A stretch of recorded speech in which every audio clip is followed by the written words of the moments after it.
How scary does an origin have to be to turn someone who could have been a hero to a life of villainy? Welcome back, Nerd Squad. Today we aim to answer this question as we count down the top 10 scariest villain origin stories. What prompted these characters to become villains, and how, in some cases, did they come upon such great power? We'll be exploring the motivations, gruesome pasts, and power sets of some of the greatest and most sinister villains. You know me, I love a good villain, and I love a good origin story. So let's get into it. Number 10, Norman Osborn. Norman Osborn wasn't always a villain, but many things in his life shaped him to become the greedy, insane, and focused, iconic Spider-Man nemesis we know him as today. It all started when Norman was young. Hearing that his parents were having financial issues, he learned at a young age that it was important to look out for number one above all others to ensure his own survival. Number one is Norman Osborn, by the way. His father mistreated him and was known as a failure, and this drove young Norman to strive to do better than his old man, striving for excellence in all things at any cost. When his wife died, it only served to inspire Norman to throw himself into his work even more. He cut out his business partner and began searching for formulas that he could profit off of, ending up discovering and creating the Goblin serum, which made him smarter and stronger, but at the cost of his sanity. Number 9,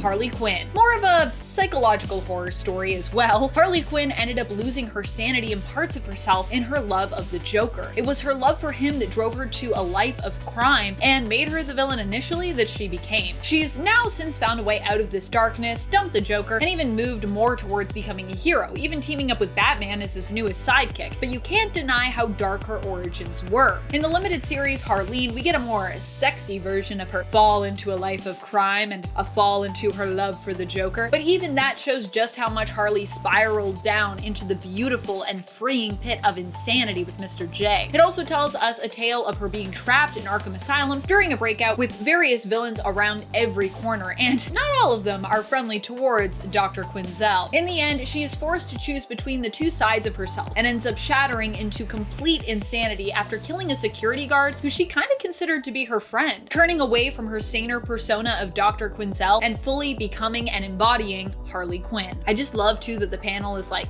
literally her shattering. Number 8, Prince Zuko. Okay, so while this might not be a comic book character, I still find Zuko of Avatar to have one of the most traumatic and horrifying stories out there, and I also just like Prince Zuko, so I want to talk about it. Not only that, but he's just a great villain because a lot of the reasoning behind who he is also helps to justify what he does and makes him a better villain because of that. And that makes him a better villain. A great villain in my mind needs to have a motivation that you can actually connect with. Their need to do something that goes against every moral code that they have learned or that society has to feel justified to the point that you may even feel bad for them at times, or even find yourself rooting for them. After all, we aren't born villainous. It's usually a sense of injustice that makes us feel we have no other option but to break the rules, tear down the establishment, and question our own morals in order to get done what we need done. You have to be pushed to the brink to get to the point that you actually shift into a villain in reality. And Zuko definitely was that. A lot of what he does is out of wanting to win back his father's love, and because he is understandably afraid of his father as well. He became a villain as a result of his punishment at the hands of his father, where he was burned in a forced duel against him and then later exiled as well. Number 7, Carnage. Even before Cletus Cassidy was Carnage, he was terrifying, and the villain only has become more terrifying ever since then. Cletus was born into a family with a history of mental health problems, and from a young age it seemed as though there was always something off about him. It's like he was destined to become a villain.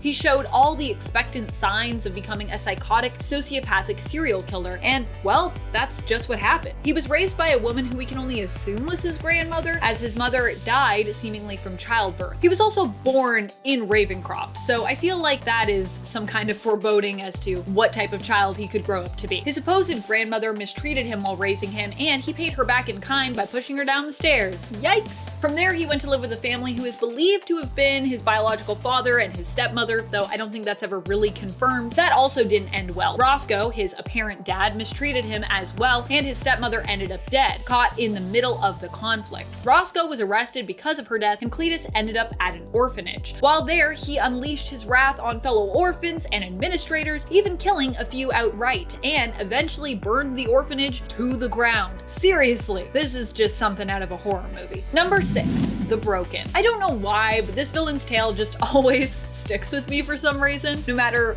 what? I just think it's that initial panel of Batman's like head and torso together, which is like separated from the rest of his body, but suspended with like thick coiled wires, and he's in immense pain, that really does it for me. It just is like, I don't know, I just think it's so scary. The Broken is an alternate version of Batman who comes from the dark multiverse. He appeared in the retelling of Nightfall, where instead of Batman winning the day on his Earth, he lost in the fight to reclaim Gotham against Azrael, who he'd appointed as his replacement after Bane broke his back. Azrael won and became Gotham's protector, Saint Batman, and Bruce became his permanent prisoner. His limbs were removed from his body, but he was kept alive, just as like a head and a torso, kept in immense pain on what I assume is like a life support machine, but also kind of a torture device. He suffered intense migraines and seizures while kept this way. Eventually, he was freed by Bane's son and escaped Saint Batman, taking back Gotham, but this entire experience left him broken, turning him into an even worse villain than Saint Batman was. So he like reclaims the city, but you're like, oh no, oh dear. Not good. Number 5, Superman. Wait a minute, what? Superman isn't a villain. Well, not in the main continuity, but in the alternate reality of Injustice, he most certainly is a villain. How did this come about? Well, after Superman was tricked into fighting Doomsday, only to realize he had been made to hallucinate by the Joker and Harley, who used fear toxin on him. What had actually been happening was that Superman had been fighting Lois Lane, not his nemesis Doomsday. He realizes this all too late, sadly, as he discovers he has killed Lois. Not only that, but she was pregnant. And not only that, but the Joker and Harley had also tied a trigger for a nuclear explosion to Lois's heart. As a result, when her heart stopped, Metropolis, Superman's shining city, was blown to bits. It's really no wonder he became such a cold and deadly villain. He felt that he needed to fix the world as a result of these events. Of course, he went about that in a way that I'm sure Lois would not have been proud of had she still been alive to see Superman fight in her and Metropolis's name. Number 4, Killer Frost. Killer Frost was originally scientist Caitlin Snow, who had been on the hunt for a perpetual motion energy conducting machine that many believed to be a myth. She sought to continue the research of Dr. Louise Lincoln, who had been working to make such a machine, which she called a self-sustaining thermodynamic ultraconductor engine. Caitlin's colleagues warned her against following in Dr. Lincoln's footsteps, but she paid them no mind. When she finished the engine, they turned on her, revealing their true colors. They were actually working for the evil organization known as Hive, and sought to destroy Snow and Lincoln's work, preventing the invention from ever being used or discovered. They trapped Caitlin within the engine and started it up in order to destroy her. Terrified, Caitlin panicked and tore out the wires for the coolant system. This had an unexpected result, and Caitlin Snow found herself bonded with ice and basically became a heat vampire. With her new ice-based powers, she escaped and killed all of the Hive agents. Craving heat as a result of her condition, she would later discover that exposure to Firestorm's powers temporarily reverted her to normal and would dedicate her life to pursuing him, seeking a permanent cure. Number 3, Zombie Spider-Man. I know he's another alternate hero turned villain, but what can I say? They get some of the spookiest origins because they kind of have the most to lose. Heroes have usually higher stakes than villains. When it comes to Spider-Man's origins in the zombieverse, he was of course infected with the zombie virus, which made him a villain. But as this change came upon him, he found himself tragically and horrifyingly feeding on his own family members that he tried desperately for years to keep safe. Spider-Man started off his brain and flesh-eating spree by eating those he'd loved the most in a horrific twist. He devoured Mary Jane and his Aunt May, likely crying all the while, I imagine, but unable to stop himself. He was just so hungry. Number 2, Bane. It's really no surprise that Bane became a supervillain considering he grew up in prison, serving time for crimes he did not commit, but that his father committed. Bane's father was a revolutionary who had escaped the prison, and when Bane was just 17, he was imprisoned in his father's place. He spent most of his life inside a cell that was connected to the ocean. All day he would spend in mind-numbing seclusion, alone in his cell, and at night he would have to swim for his life while trying to stay afloat above the water that filled up his prison cell almost to the very top, but not quite. Crabs and leeches would cling to his body, cutting him throughout each tormented night,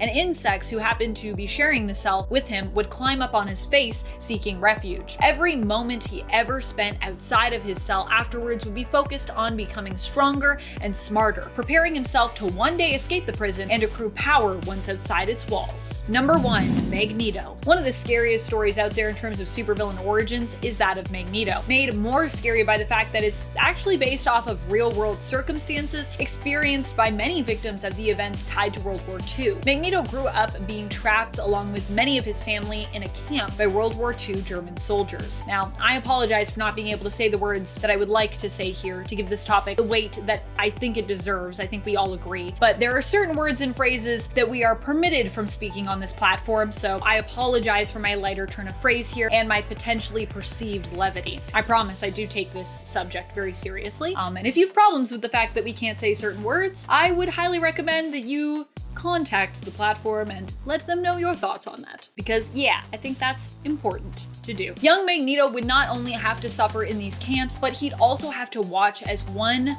by one his family members attempted to escape and often got so close to being truly free, only to be reined back in and pretty much all end up dead in the end. He was forced into taking care of the bodies and disposing of all who perished at the camp as well, becoming a Sonderkommando, which must have felt like psychological torture as well as being grueling work. Sonderkommandos were actually real-world special units, by the way, that existed during World War II, made up of Jewish prisoners from the camps who were forced into disposing of the victims who had been killed in the camps, threatened with their own deaths if they refused the work. In the end, Magneto did escape, but even then, he was met with tragedy. He and his love Magda would escape and start a family, finding a home in a village in the mountains. But after he was revealed to be a mutant, the people turned on him and his family, burning their home to the ground. As Magneto attempted to save his daughter, who was trapped on the upper floor of their home, soldiers attacked him, preventing him from doing so, and she died in the fire. What are some of your favorite supervillain origins? Which do you think have the darkest tales in their past? Which supervillains do you think are the most justified? Let us know in the comments below. This has been Top 10 Nerd, and I'm your host, Amanda McKnight. Till next time, you stay nerdy, YouTube.